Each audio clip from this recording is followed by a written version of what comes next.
السلام علیکم ورحمۃ اللہ وبرکاتہ۔ بسم اللہ الرحمن الرحیم۔ اسلام دین فطرت ہے اور زندگی گزارنے کا مکمل ضابطہ بھی۔ یہ زندگی کے ہر موڑ پر انسان کی رہنمائی کرتا ہے، خواہ وہ انسان کی اجتماعی زندگی ہو یا انفرادی، عبادت و بندگی میں انہماک کا وقت ہو یا خرید و فروخت میں مصروفیت کا، خوشی یا مسرت کا موقع ہو یا رنج و غم کا لمحہ۔ غرض انسانی زندگی کا کوئی شعبہ ایسا نہیں جہاں اسلام اپنی پوری مکمل رہنمائی نہ کرتا ہو، اور یہ حقیقت ہے کہ ہر مسلمان اسی وقت کامیاب ہو سکتا ہے جبکہ وہ اپنی پوری زندگی اسلام کے مطابق گزارے۔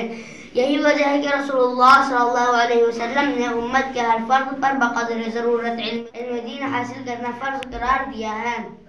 ارشاد ہے، طلب العلم فریضۃ علی کل مسلم۔ علم دین کا حاصل کرنا ہر مسلمان پر فرض ہے۔ نیز آپ صلی اللہ علیہ وسلم نے علم دین کا اساتذہ و طلبہ کو امت کا سب سے بہتر طبقہ قرار دیا ہے۔ ارشاد ہے، خیرکم من تعلم القرآن وعلمہ۔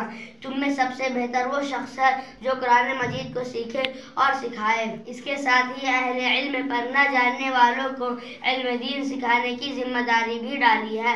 ارشاد ہے، تعلموا العلم وعلموہ الناس۔ قرآن مجید کو سیکھو لوگ۔